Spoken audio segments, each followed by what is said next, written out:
함께 말씀 봅니다. 말씀 느헤미야서 13장 19절에서 22절 말씀. 느헤미야서 13장 19절에서 22절 말씀.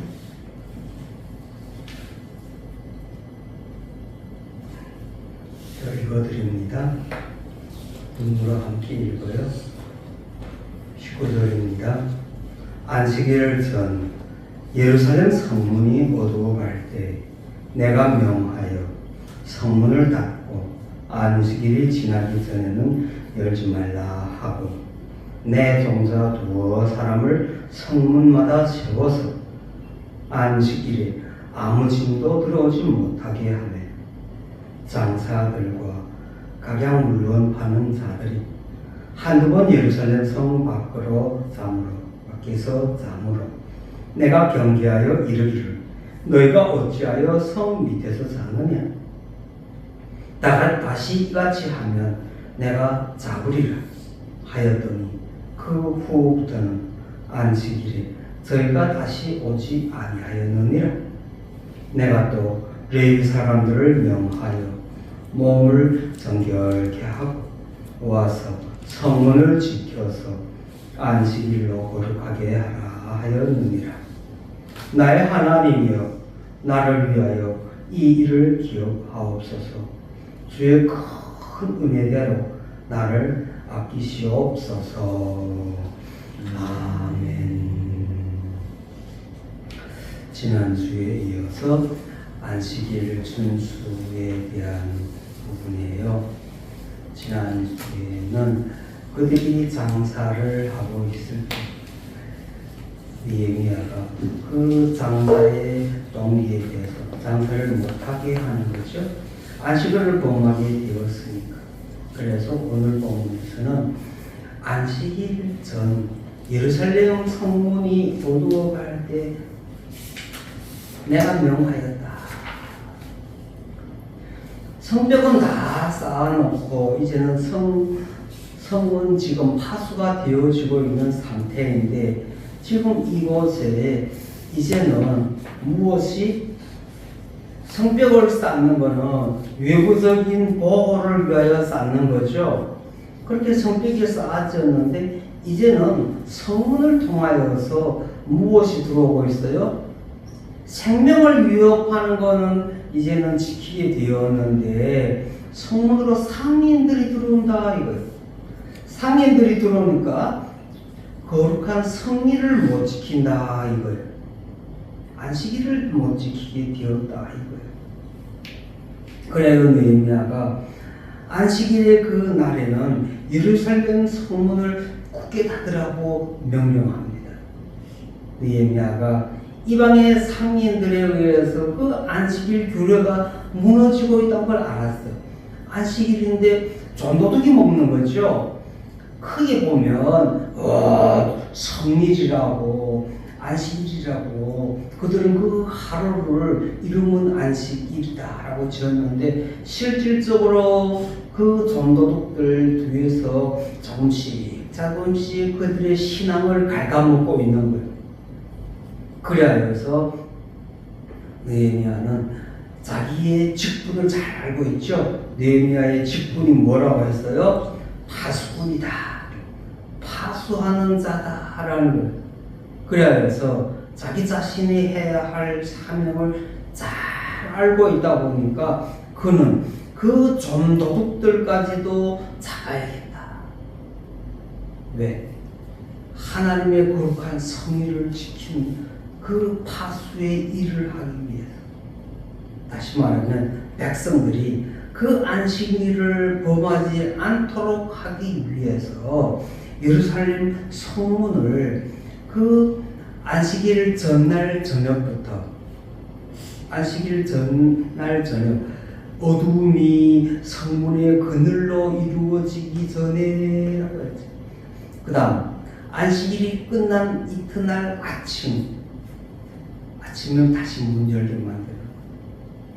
밤에는 문을 열고 있지 않으니까. 이렇게 느헤미야가 친밀하면서도 자신의 적극적인 자세로 이스라엘 백성들의 그 신앙을 파수하기 위해 안식일을 지키는 것을, 안식일을 나 자신이 예배를 드리는 것을 지키는 것이 아니라 안식일이라는 그 하루를, 예루살렘을 지키는 거예요. 나 자신이 예배 드리러 가는 것을 예배를 지킨다라는 것이 아니라 그 안식일 하루를 총독으로서 파수하는 자가 된다. 지금 말하는 보디가드가 된다. 아무리 생각해봐도 저도 그랬어요. 너무너무 멋있는 거예요. 느헤미야가 정말 너무너무 멋있어.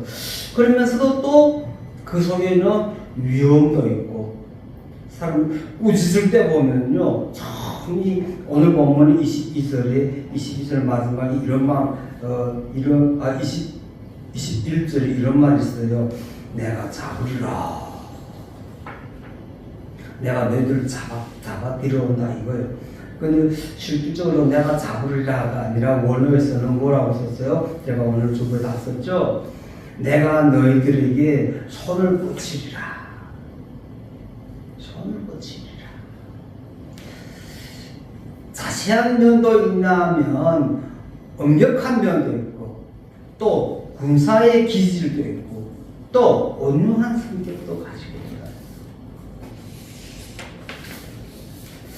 안식일을 준수하는 것이 이스라엘 공동체 안에서는 그것이 얼마나 중요한지에 대해서 잘 말씀해 주고 있는 것입니다. 그래서 오늘 제가 제목을 뭐라고 했어요? 교회 공동체들을 파수하는 지도자는, 교회 공동체들을 파수하는, 교회도 지키고 공동체도 지키고 성도도 지키는 그 지키는 자를 파수하는 자다라고 해요. 느헤미야는 예루살렘을 파수하는 자뿐만 아니라 그 신앙까지도, 또 안식일까지도 모든 것에 대해서 파수꾼의 역할을 하고 있어요. 항상 깨어있는 자다.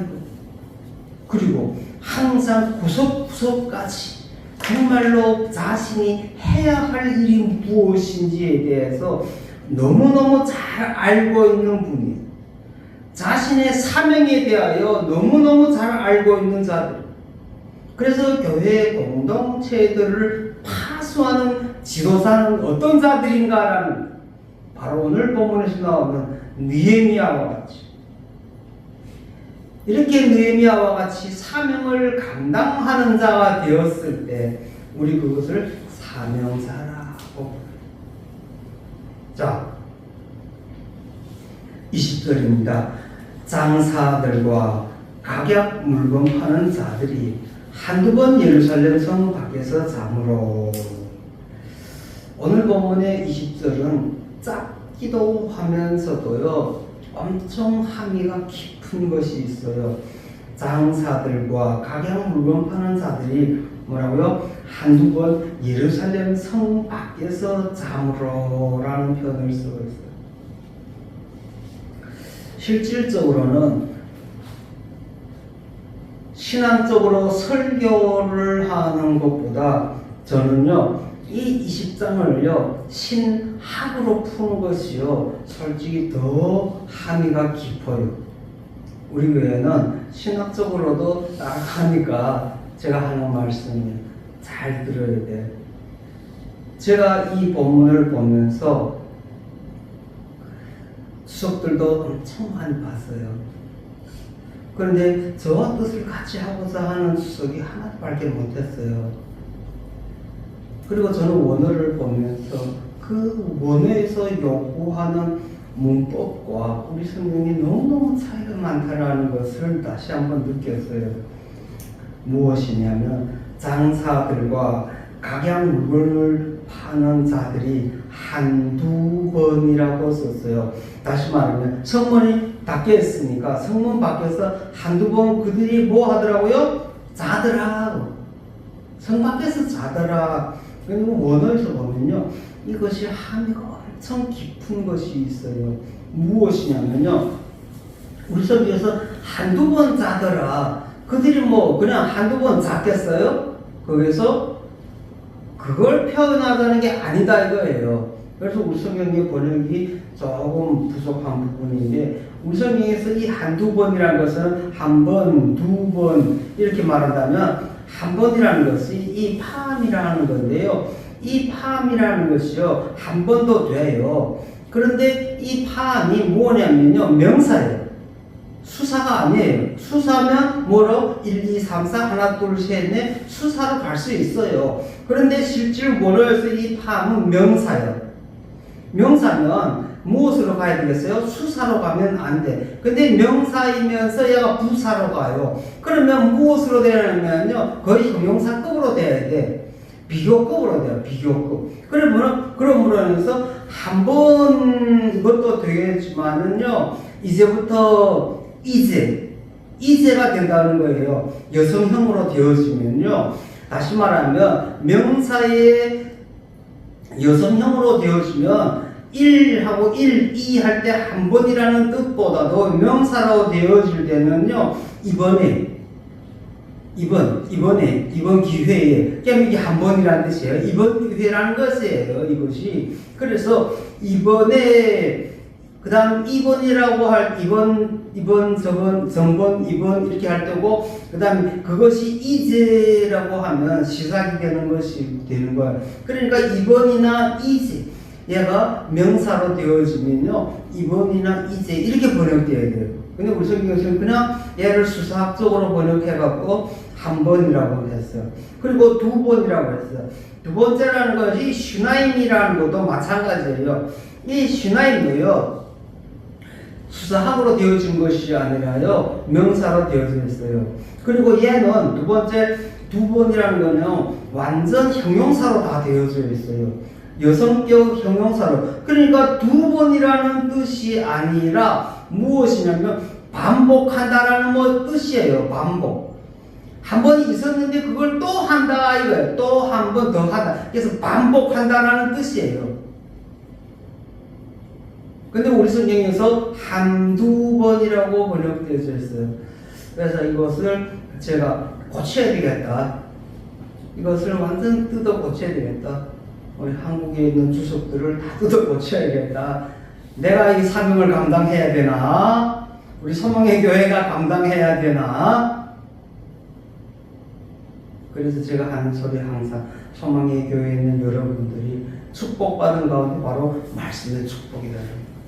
네. 말씀의 축복이 따라가니까요, 물질의 축복, 삶의 축복이 따라가게 되어 있어요.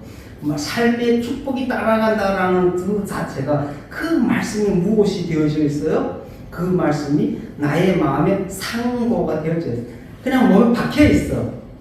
억지로 하는 신앙생활이 아니라 나에게는 무엇으로? 자연스러워.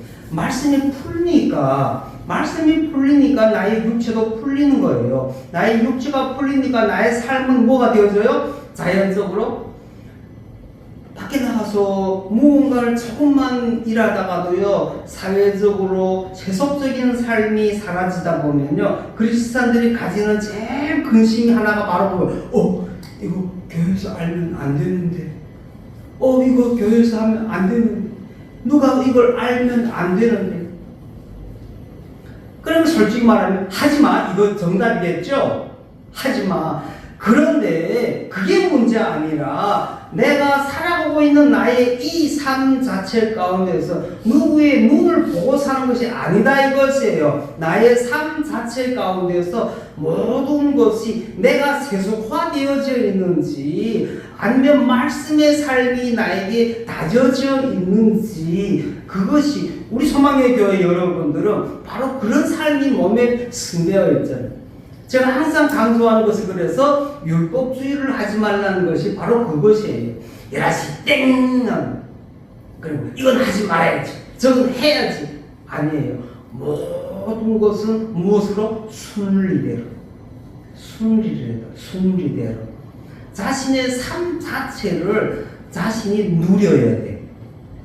그걸 자꾸 성경이 맞나? 율법이 맞나? 이거 이렇게 하면 안 되잖아. 목사님 알면 틀리잖아. 이건 틀리잖아. 이런 걸 따지는 것이 아니다 이거예요. 모든 것이 오늘 본문에 말씀하는 것처럼 전도둑이 전으로 먹여주는 이런 삶이 되는 것이 아니라 우리 소망의 교회에 있는 여러분들은 그 삶 자체가 지금 말씀의 삶이 되잖아요.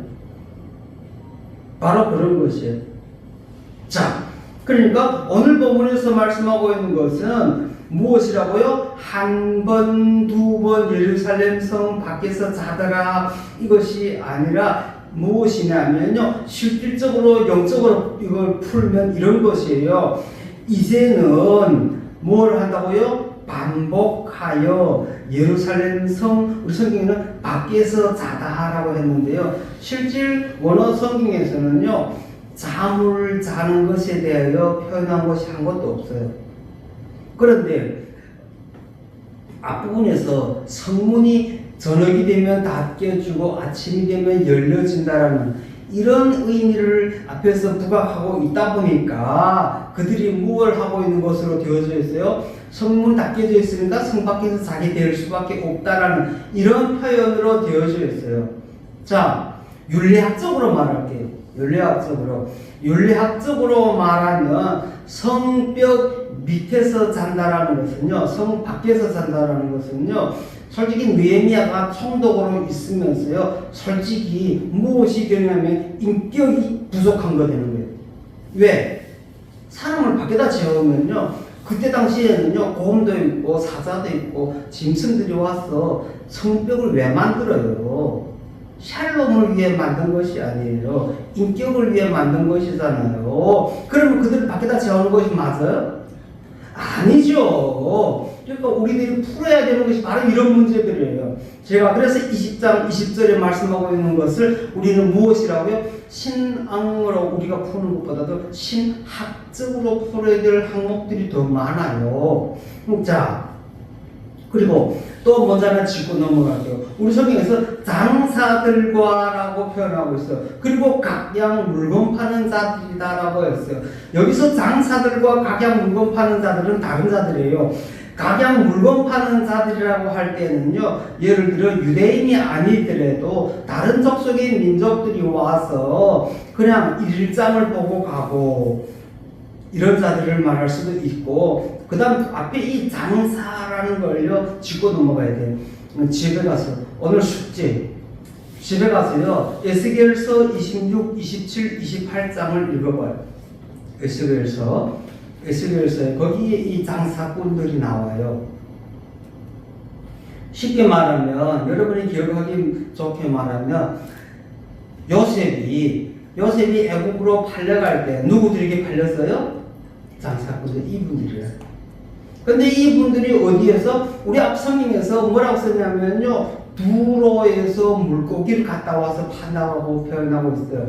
자, 두로와 시도는 지금 말하면 레바논이에요. 레바논 땅에 있어요. 이스라엘 위에 있어. 근데 그 시돈과 두로는요, 성경에 계속 나와요. 근데 우리 성경에 기록은 안 되어 있는 건데, 제가 오늘 이야기를 하나 해줄게요. 재밌는 거예요. 신앙적으로라기보다도 신학적이면서도 기독교의 역사에는 성경에서 기록이 안 된 사건이에요. 이것이 무엇이냐면, 이 두로라는 곳이 시돈이랑 이 레바논 그쪽이 어디냐면 갈멜산 위에 있어요. 그러다 보니까 지대가 높아. 그래서 거기는 뭐가 안 되냐면 농사가 안 돼요. 농사가 안 되니까 이들은 뭐 하냐면요, 머리가 발달되어 갖고 그 다음부터는 장사꾼이 되는 거예요. 그래서 이 사람들이 쭉 장사하며, 언제부터 장사가 시작되었다고요? 지금 보면 요셉이 팔려갈 때가 보이잖아요. 그럼 얼마나 500년 넘잖아요. 주선. 그쵸? 그때부터 시작하고 그들은 장사만 하는 사람들이야. 근데 이분들이 장사한다는 거, 이 라칼이라는 것은요, 무엇이냐면요, 장사하기 위해서 여행을 하는 자들이에요. 이들은 장사는 이렇게 앉아서 한 곳에서 물건 파는 것이 아니라 저 멀리에서 좋은 물건을 낙타에다 싣고 가다가 또 한 부락에 가면 거기에 또 좋은 걸 받아오고 여기 물건 갖고 온 걸 또 팔고 그렇게 그들은요 한 번 여행을 떠나면요 반년 1년 걸려 쫙 레바논에서부터 백향목 좋은 향수랑 가지고 쫙 내리 이스라엘 땅을 다 건너서 그다음 어디까지 가요? 애국까지. 그 거리가 엄청 멀어요. 또 장사하면 가야 되니까. 그럼 또 애굽에 가고 애굽의 좋은 물질들 가지고 또 쫙 올라와서 한번 떠나서 갔다가 다시 돌아오면 1년씩 걸린다고요. 이 사람들을 장사라고 해요. 그런데 자 장사하는 사람들도 이렇게 장사해요. 봐, 지금과 똑같아. 무엇이냐면요. 우리 지금 보면 밖에 나가면 연세점이라고 있죠. 그렇죠? 주집이 있고 연세점들이 각 어디마다 이렇게 있어. 마찬가지로 이 장사하는 사람들이 물건을 갖고 다니면서 물건을 이 성에 들어왔을 때 다시 말하면 지금 어디예요? 예루살렘 성이죠. 위에서 내려오면서 예루살렘 성에 들렀어. 그러면 예루살렘 성 안에 그들은요 돈이 많지. 그러다 보니까 뭐 하냐면요 자기 개인의 집이 있어. 그리고 그 안에 장사하는 자기들이 예한 물건을 보관도 하고 다음번에 갔다 올 때까지 그들이 그 물건을 팔 수 있는 사람들도 있어. 자기 사람들. 그게 어디에서 나오냐면 우리 성경 한번 찾아보자고요. 느헤미야서 지금 느헤미야서 3장 느헤미야서 3장 앞으로 가요. 느헤미야서 3장 31절 끝절 3장 31절 32절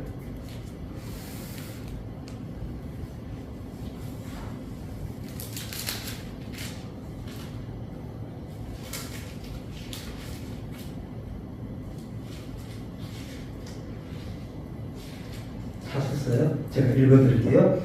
그 다음은 금장색 말기야와 하밋갓 문과 마주대한 부분을 중수하여 느디님 사람과 그 다음 누가 나와요? 상고들의 집에서부터 이 상고라는 것이 바로 오늘 여기서 말하는 이 라칼이에요. 장사꾼들의 집이다 이거다. 그 장사꾼들의 집에서부터 성모퉁이 위에까지 그리고 성모퉁이 위에서부터 양문까지는 누가 했다고요? 금장색과 상고들이 중수하였다. 상고들이 이 상고라는 것이 바로 이 라칼이에요. 그러니까 느헤미야가 왔을 때 처음 왔을 때 오늘 본문과 비교하면 어떻게 되냐면요 12년 좀 넘어요.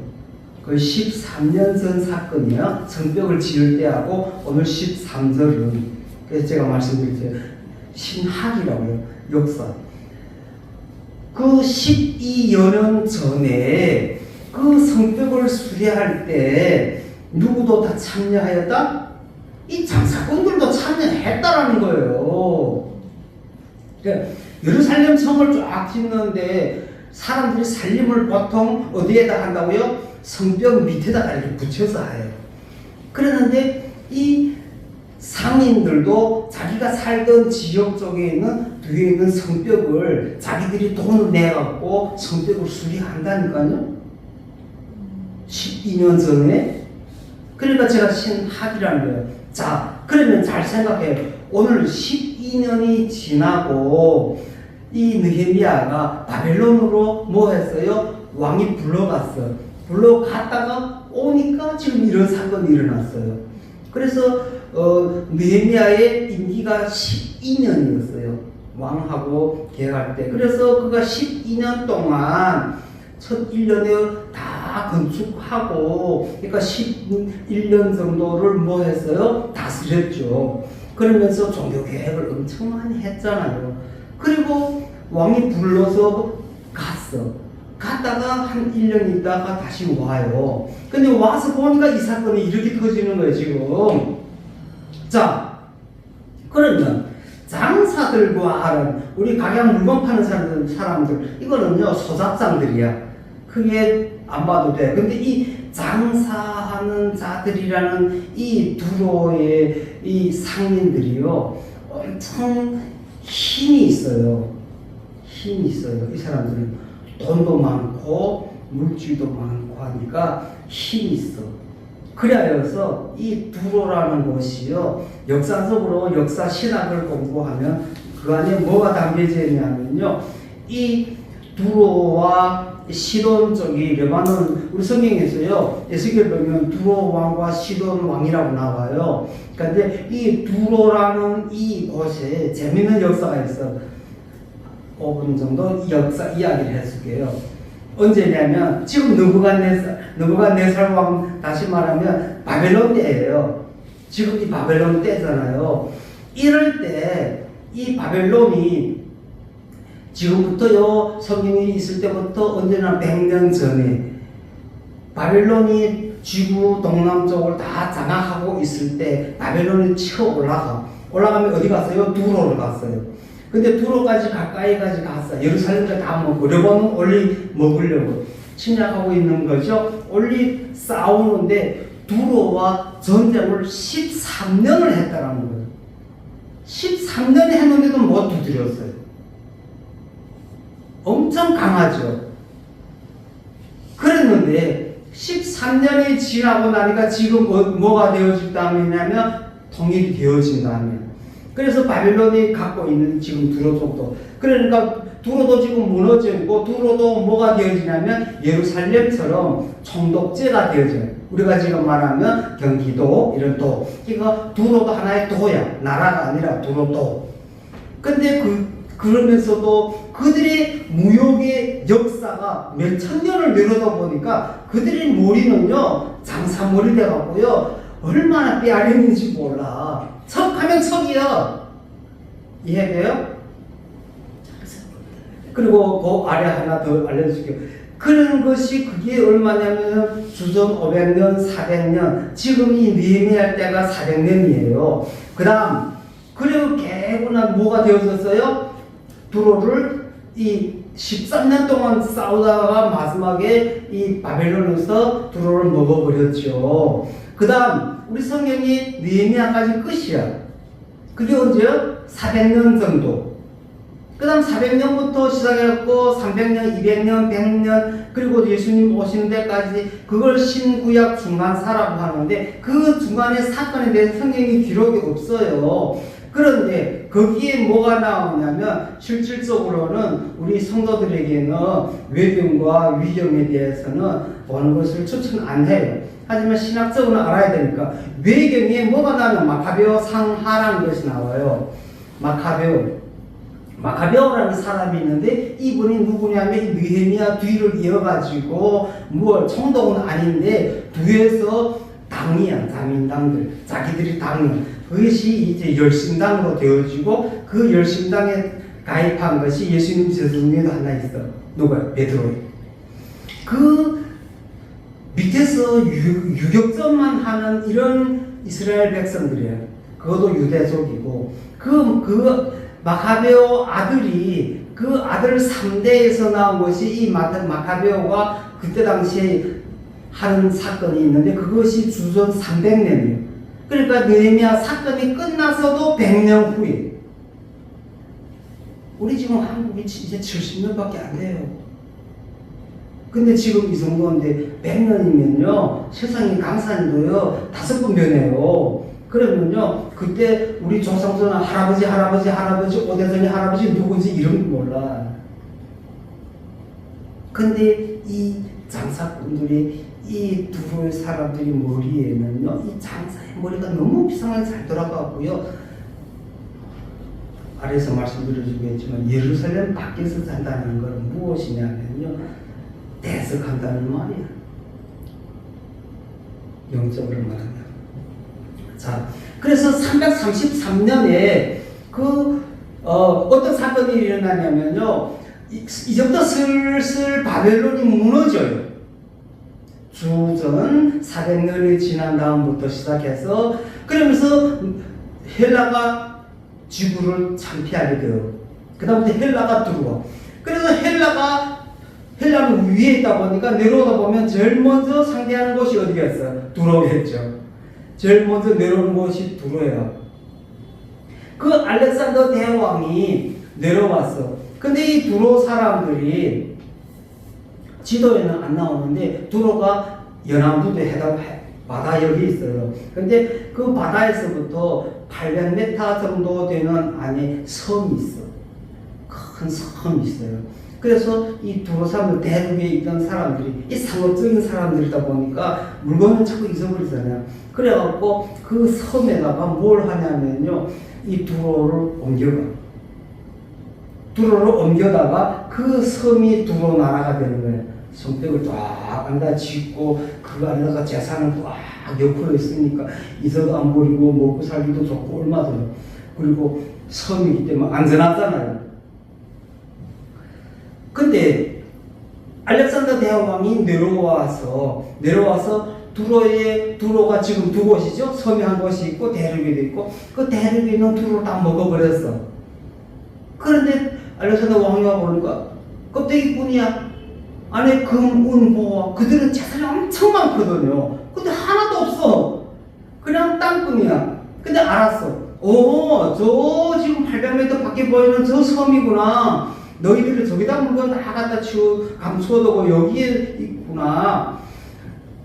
그래서 알렉산더 왕이 배 타고요, 그 섬을 포위해. 포위해갖고 싸워요. 근데 못 이겨요. 얼마나 그들이 군사적으로도 강하고 돈이 많으니까 최신식 무기들을 사다 놓고 확 지키고 있을 거 아니에요. 그런데 이 알렉산더 왕이 너무 열받아 내가 저 섬을 빼앗지 아니하면 더 아래로 내려 안 간다. 바벨론을 쫙 먹으려면 어디까지 가야 돼요? 저기 바벨론 끝까지 내려가야 되잖아요. 하갈 있던 곳까지, 아브라함의 고향 그쪽까지. 그래야 전체적으로 이제 첫 끝이에요. 근데 서버려? 안 돼. 그래갖고 얼마나 헬라인들이 강한지 그 다음부터 그 바다를 메워. 딱 좋잖아요. 왜? 레바논은 산밖에 없어. 곡식을 못 써. 그래서 그 산에 가서 돌을 캐가지고요, 그 바다를 메운다고요. 넓이 60m. 우리 교회가 10m야. 그럼 이것보다 얼마다? 10개 더 크게. 엄청 넓게. 거기다가 돌을 계속 갖다 부어. 800m면요, 말이 가깝지요. 바다를 메운다는 거는요, 지금 울릉도에 비행장 만든다는 것도 지금 3년 넘게 하는 것도 그것도 폭이 그것도 20m도 안 되는데 지금도 힘들어 죽겠다고 하는 거예요. 그런데 그때 당시에 그들이 그것도 폭이 60m 되는데 산에 가서 돌을 캐다가 어디? 그 섬에 이어갈 때까지 땅을 만든다고요. 대단하잖아요. 그게 주전 300년의 사건이에요. 무슨 의미 없어요. 그것이 역사적인 사건이에요. 그래서 그 땅을 만들고 그러면서 계속 싸우고 땅을 만들어서 계속 다지고 해갖고 끝내 연결되어졌어. 연결되어져 갖고 그들이 뭐 하게 됐어요? 토항을 손들고 졌다. 그런데 백성들이 근성이 있어. 무슨 근성이 있어요? 장사의 근성. 그래서 그들은요, 자기가 안 될 때는요, 두 손을 바짝 들어요. 장사치들은. 근데 군사가들은요, 무식해. 그래갖고, 손 들어! 하면, 안 들어! 이렇게 하면, 빵! 목숨을 그냥 버려. 근데 상인들은 어때요? 머리가 잘 돌아. 오늘은 내가 져도 내일이면 또 다시 나한테 반항한다. 두 손 들었어. 그래갖고 그들이 그 섬을 장악했어. 그리고 다시 그 돈을 가지고 경제적으로 충만하죠. 돈 대단한 거예요. 엄청난 거예요. 그래서 그 돈하고 쫙 내려와서 애국 땅까지 다 헬라화가 되어지는 거예요. 하나님이 헬라를 통하여서 신약의 바울과 같은 자들을 복음을 전하게 만들고 위에 있는 자들을 내려와서 차지하게 하고 이들로 하여금 복음이 올라가게 하나님의 선비요. 얼마나 멋있어요. 바벨론이 지구를 창피할 때는요, 바벨론을 통해서 이스라엘을 복음이 증거되게 만드는 것이 아니라 채찍이에요. 니들이 잘못했기 때문에 그들이 올라와서 다 불태워버리고 호로로 데려가고, 그리고 시간 지나니까 또 다 올라왔는데 이제는 하나님의 계획이 뭐가 되었어요? 헬라의 복음을 전해야 돼. 신약적인 복음. 그걸 위해서 그게 주전 300년. 그때 그래서 헬라에서 알렉산더 왕이 쫙 내려왔지. 통일시켜 만들어버렸어. 그러니까 같은 땅이잖아요, 헬라에. 그러니까 바울이 그때부터 뭐가 되어서 신약에서 올릴 복음을 전하는 거예요.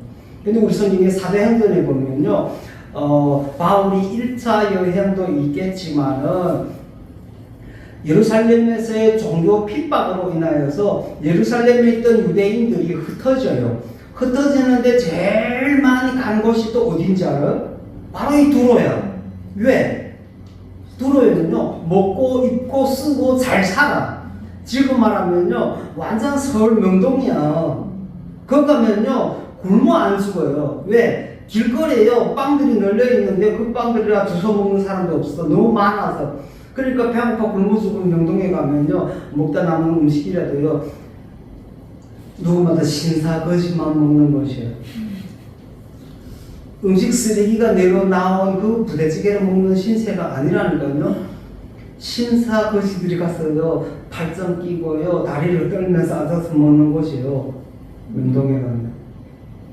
그러니까 그들이 어디에 갔어요? 다 두로적으로 막 올라오는. 그래서 신약적으로 복음이 제일 먼저 들어간 곳이 바로 두로야. 1차 전도한 것도 바울이 간 것도 두로야. 그러다 보니까 신약에서 제일 먼저 성교의 사명이 완성된 것이 두로야. 두로는 역사적으로 좀 이렇게 엄청 큰 힘을 가지고 있어요. 그것이 바로 여기 장사치들이에요. 어디서부터?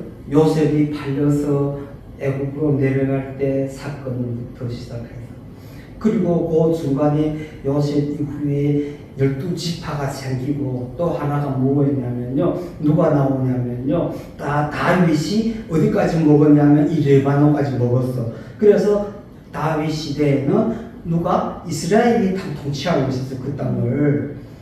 그런데 다윗이 죽고 누가? 솔로몬이 왕이 되죠. 그런데 솔로몬이 누구를? 아내를 취하는 것이 나오는데 두로의 공주를 취해. 그게 이세벨이에요.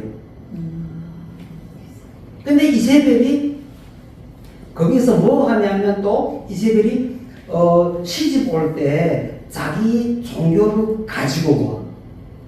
그게 바알신이에요.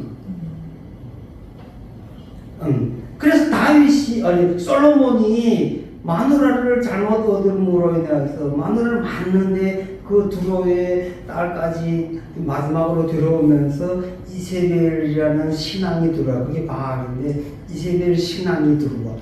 이교도의 신앙이 들어오는 거예요. 그러면서 시작해서 아합 때, 그러면서 왕이 쫙 내려오면서 이스라엘이 타락하기 시작하는 거예요. 그리고 타락이 시작되어서 포로가 되어지고, 포로가 되어져서 느헤미야 때까지 왔어. 그러니까 느헤미야 때까지 오니까 그 다음부터는 군사적인 것이 되어지는 것이 아니라, 오늘 느헤미야에서는 그들을 뭐라고 부르냐면요, 장사들이라고 불러요. 이것이 바로 이 두로에 있는 사람들이에요. 역사예요, 역사. 제가 이야기적으로 해주니까 재밌죠. 이렇게 우리 성경에서는요, 예루살렘 성 밖에서 자무로라고 했는데요, 예루살렘 성 밖에서 우주보가요, 후츠라고 하는 것과 자다라는 건 이 룬이라는 것인데요, 실질적으로 예루살렘 성 밖이라는 거 표현되어졌죠. 이 밖이라는 것은요, 원래는 무엇이냐면요, 이 후츠라는 것은요, 외부적이라는 것이에요. 자, 봐, 이렇게 손이면 손등이 있으면 손뼉이 있어. 손등과 손뼉은 마주하고 있어요. 그쵸? 따로따로 아니에요. 둘이 붙어 있어요. 마주하고 있어요. 이것을 밖에라고 하는 이 후츠라는 말이에요. 그래서 이 장사꾼들이 뭐 하냐면요, 성 바로 밑에 딱 와 있다라는 거야. 성벽 밑에. 그 말을 하는 거야. 자, 그 다음 우리 성경에는 없는데 이렇게 보면 돼요. 성벽의 높이가 얼마예요? 성벽 높이? 우리 드라마랑 보면 엄청 높죠. 그게 아니에요. 이때 당시에 이들이 쌓은 성벽이 제일 높은 곳이 3m예요. 그리고 낮은 곳은 2m밖에 안 돼요. 우리 교회 높이가 2m 40이요. 그러니까 손을 펑펑 뛰면 성벽이 지워요. 뭔지 알죠? 몸을 높이면 성벽 위에 닿는다고요. 그리고 성벽 안에 있는 사람들은 집을 어디다 지었다고? 성벽 밑에다 지었어. 그러니까 이 성벽 위에 사람들 잘 올라가. 그러면 아래 내려다보면 상인들이 보여. 이렇게 보면 바로 손과 손이 닿잖아요. 뭘 표시해요? 장사를 한다는 거예요. 이해되죠? 그것을 오늘 우리 성경에서는 예루살렘 성 밖에서 잠으로라고 해요. 자는 게 목적이 아니야. 느헤미야는 파수꾼이기 때문에 그들이 자는 거에 관리하겠어요. 아까 부분에 말했어. 그들이 거기서 자는 거 방치해두면 느헤미야도 솔직히 잘못된 거라고. 그 밖에서는요, 사람이 자면 안 되는 거예요. 그러면 그들을 어떻게 해야 돼요? 일부러라도 성문을 열고 안에 들어와 자시오. 밖에서 자면 위험해요. 그걸 지금 표현하는 것이 아니라 느헤미야는 예루살렘 후츠하고 다시 말하면 성벽 밑에 바짝 붙어가지고 그들이 그곳에 머물렀다 이거예요. 성벽 밑에서 머물렀다. 그럼 많은 학자들은 그래요. 성벽 밑에서 물건 팔면 성 안에서 파는 거하고 똑같다. 왜? 손을 내밀면 뭐예요? 물건을 바로 살 수 있으니까. 밖에서 그들은 장사예요. 아, 오징어요, 오징어요, 소고기요, 소리 지르면, 어느 곳에서 소고기 파나, 자, 건너가고, 돈 줘, 자, 소고기 한 번 떠주시오. 물건 사고 판다고요.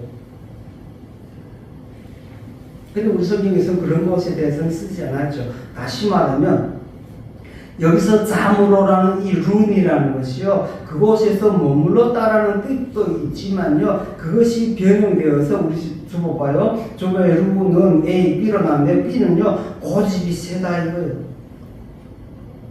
고집이 세다. 무슨 고집이 세다? 우리말로 고집이 세다면요, 고집쟁이라고 하는데 머리가 너무 잘 돌아간다 이 말이야. 안에서 못 팔게 하니까 뭐 한다고? 밖에 나가서 판다고요. 성벽 밑에. 자, 우리말에 이런 말이 있어요. 위에서 정책을 내려보내면 아래서는 뭐 하나? 위에서 정책을 내려보는데 와, 이 정책이 나로 이제는 너무 힘들게 하네? 그럼 아래는 뭐가 있냐면요, 대책이 있어요. 위에 정책이 있으면 아래 대책이 있다 이런 말이 있어요. 그래서 위에서 법이 아무리 강하게 내려와도요, 그곳에 무엇이 있다고요? 사각지대, 구석이 있어. 그러니까 아래서 그걸 대책을 딱 머리를 잘 써갖고, 야, 그 보냈던 거기에 뭔가 부족한 그 구멍을 파고 들어가. 전부도처럼. 그러면서 죄를 지어. 우리 그런 말 있잖아요. 죄를 제일 잘 짓는 것이 누구냐면요, 법을 아는 사람이라고. 정치인들이 정치를 제일 잘 범해요. 오늘 여기서 말씀해주고자 하는 것이 바로 그것이에요. 이렇게 그들이 무엇이요? 이 상인들은 엄청 지혜로운 자들. 오늘 본문에 제가 20절만 가지고 한 이 말씀 가운데서 여러분들이 이 말씀만 해서라도 이제는 그들이 두 번째로는 성벽 밖에서 머무르면서 장사하였더라. 느헤미야가 문 닫아 걸고 못 들어오게 해라 했더니 정책이 있다 할지라도 그들에게는 대책이 있었다. 너희들이 못 들어가게 하면 난 성벽 밑에서 팔지 뭐. 그리고 21절입니다. 그래서 21절에서 내가 경계하여 이르기를 너희가 어찌하여 성 밑에서 자느냐. 우리 성경에서 자다라는 것이 뭐라고요? 성 밑에서 머물다라고 했죠. 자, 여기서 밑에서라는 이 네게드라는 말이 무엇이냐면요, 너희들이 왜 나하고 맞서냐 이거예요. 성벽 밑에서 자느냐 아니라 너희가 어찌하여 성벽을 마주하고 머물러 있느냐 이 말이요. 성벽을 마주서서 성벽에다 올리죠. 고기요, 물고기요, 소리 지르면 다 팔잖아요. 그래서 느헤미야가 그 말하는 거 밑에서 자느냐 아니라 너희가 왜 성벽을 향하고 머물러 있느냐 이 말이에요. 그것이 영적으로 말하면 무엇이냐면 너희들이 왜 나한테 대적하고 있냐? 성벽을 대적하고 있다 이거 아니야. 성벽을 마주하고 있어. 머물러 있다는 건요. 나하고 대적하니까 정면적으로. 왜? 느헤미야는 잘 알고 있어요. 자신이 사명이 무엇이라고요? 파수. 우리 잘 기억해야 돼. 그런데 성벽을 마주하고 있다는 것은요. 느헤미야를요 마주하고 있는 거예요. 사단이 짓거리를 하고 있는 거죠. 그러니까 이제 뭐 하냐면 다시 이같이 하면 또 그렇게 해봐라. 거기서 나오는 것이 바로 이 쇠나라는 말인데요. 이해하기 쉽게 말하느라고 이 쇠나라는 것이 바로 20절에 두 번이라는 그 원어예요. 두 번. 봤어요? 어디인지? 20절에 봐요. 한 번, 두 번, 두 번을 이 쇠나임이라는 것이 바로 여기서 말하고 있는 이와 같이라는 말이요. 그게 우선은 두 번이라고 하면 안 되지. 이같이. 또 그렇게. 이런 뜻이에요. 이쪽에서는 그래서 쇠나임을 다시 이같이 하면 이렇게 쓰고 여기서는 두 번이라고 번역하면 되겠어요? 안 맞죠. 그래, 바로 그런 것들. 자, 느헤미야가 그들을 보고 다시 한번 이같이 하면, 다시 말하면 너희들이 반복을 하면, 너희들이 변경하여서 이렇게 반복적으로 대책을 대고 좀 도둑이 되어버리면 내가 이제 너희들을 잡아오겠다. 우리 성경에서 잡겠다고 하는데 이 서라라는 말은요. 손을 뻗친다라는 거죠. 뻗친다 원래. 그래서 내가 손을 뻗친다라는 것은 그들을 잡아들이겠다라는 말을 하고 있는 것이에요. 그러면서 마칩니다. 22절입니다. 내가 또 레위 사람들을 명하여 몸을 정결케 하고 와서 성문을 지켜서 안식일로 거룩하게 하라 하였느니라.